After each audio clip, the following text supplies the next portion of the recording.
जब संपूर्ण वैभव होते हुए भी प्रभु श्री राम का मन व्याकुल था, तब गुरु वशिष्ठ के ज्ञान ने उन्हें विषाद से बाहर निकाला। सुनिए बकुल जी की वाणी में। जय श्री राम। स्वागत है। तो कल हमने बहुत ही गहराई वाली चर्चा वशिष्ठ गुरु और प्रभु श्री राम के बीच की सुनी और चिंतन मनन भी किया। तो आज 10 मार्च है। आज का मणिका क्या कहता है देखते हैं श्लोक। विदितरं करण अद्य जाता स्वयं अनुचेतन संविदं विचार्य स्वमनन कलन अनुसार एकः अस्ति हि गुरुः परमो न राघवान्यः। अर्थ है, इसी बीच सूचिका तपस्या के द्वारा पूर्ण निर्मल हो चुकी थी। इसे प्रत्यक्ष ज्ञान प्राप्त हो चुका था तथा बिना किसी कारण के जो सबका कारण है उसकी जिज्ञासा का उत्तर उसे अपने अंदर ही मिल चुका था। विचार की सभी गतिविधियों की जानकारी करने वाला परम गुरु अपनी चेतना ही होता है, इसके अतिरिक्त और कोई नहीं। तो हमारा अंतरात्मा के बारे में बता रहे हैं, जो विषुचिका थी जो सूचिका हो गई है ना। तो आज देखते हैं क्या होता है। वशिष्ठ ने कहा, इंद्र ने वायु से इस बात का पता लगाने के लिए कहा कि सूचिका कहाँ रहती है। वायु ने उसे हिमालय की एक चोटी की तरह सूचिका को खड़े देखा। वह सूखकर बिल्कुल कांटा हो गई थी।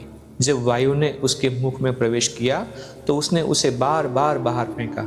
उसने अपने जीवन शक्ति को ललाट में संचित कर लिया था और पूर्ण योगिनी की तरह खड़ी थी। वायुदेव सीधे स्वर्ग को लौट गए और उन्होंने इंद्र को पूरा विवरण दिया। तब इंद्र ब्रह्मा के पास गए और ब्रह्मा प्रार्थना को सुनकर उस स्थान पर गए जहां सूचिका तपस्या कर रही थी। इसी बीच सूचिका तपस्या के द्वारा पूर्ण निर्मल हो चुकी थी। उसे प्रत्यक्ष ज्ञान प्राप्त हो चुका था तथा बिना किसी कारण के जो सब कारण है उसकी जिज्ञासा का उत्तर उसे अपने अंदर ही मिल चुका था। विचार की सभी गतिविधियां की जानकारी करने वाला परम गुरु अपनी चेतना ही होता है, इससे अतिरिक्त और कुछ नहीं। ब्रह्मा ने उसे कहा, वर मांगो। उसने अपने मन में विचार किया कि मुझे उस परम की अनुभूति हो चुकी है, अब वर मांगकर भी क्या करूं। ब्रह्मा ने कहा, हे योगिनी, शाश्वत व्यवस्था को दरकिनार नहीं किया जा सकता। व्यवस्था के अनुसार तुम्हें फिर अपनी पहले वाली काया धारण करनी होगी। दीर्घ काल तक तब सुख में रहने होगा और तब मोक्ष प्राप्त करोगी। तुम अब ज्ञानमय जीवन व्यतीत करोगी, दुष्टों और पापियों पर ही प्रहार करोगी और उन्हें भी कम से कम हानि पहुंचाओगी, और वह भी अपनी प्राकृतिक भूख मिटाने के भर के लिए। फिर सूचिका रूपी काया पहाड़ सी काया में बदल गई। कर्कटी ने अपना दानवी रूप पुनः प्राप्त किया। जब तक उसका शरीर रहा उसे स्वाभाविक भूख और प्यास लगती रही। उसने आकाशवाणी सुनी, हे कर्कटी, अज्ञानी और भ्रमित लोगों के पास जाओ और उसमें बुद्धिमत्ता जगाओ। ज्ञानी व्यक्ति का यही उद्दिष्ट कार्य होता है। जिसे तुम ज्ञान दोगी, अगर वह अपने उद्देश्य में विफल होता है तो वह तुम्हारे भक्षण के लिए उपयुक्त है। तो बार बार समझा, एक मूर्ख को बार बार समझाने के बाद भी, ज्ञान देने के बाद भी नहीं समझते तो फिर उनको खा जाना। इतना सुनते ही वह उस घने जंगल में प्रविष्ट हुई जिसमें पहाड़ी जातियां और शिकारी रहते थे।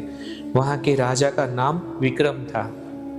वहां की प्रथा के अनुसार राजा अपने मंत्री सहित रात के समय अपनी प्रजा के रक्षार्थ चोर डाकियों की अकड़ पकड़ के लिए निकलता था। कर्कटी ने 2 व्यक्तियों को देखा। उसने विचार किया, निश्चय ही ये 2 व्यक्ति मेरी क्षुधा की पूर्ति के लिए उपस्थित हुए हैं। ये अज्ञानी हैं, इसलिए पृथ्वी पर भार रूप है। ऐसे व्यक्ति यहाँ भी कष्ट भोग करते हैं और उन्हें आगे भी कष्ट भोग करना पड़ेगा। कष्ट भोग ही उनके जीवन का उद्देश्य है। मृत्यु ही उनके लिए कष्ट भोग से छुटकारा है।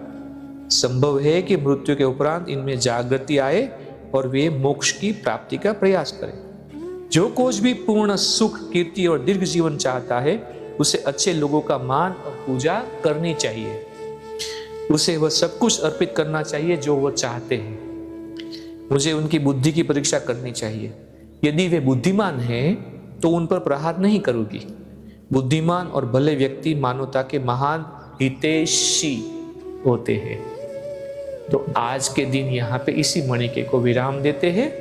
कल फिर हम मिलेंगे, तब तक के लिए जय श्री राम। इस ज्ञान यात्रा में हमारे साथ बने रहने के लिए चैनल को सब्सक्राइब करें और बेल आइकॉन दबाएं।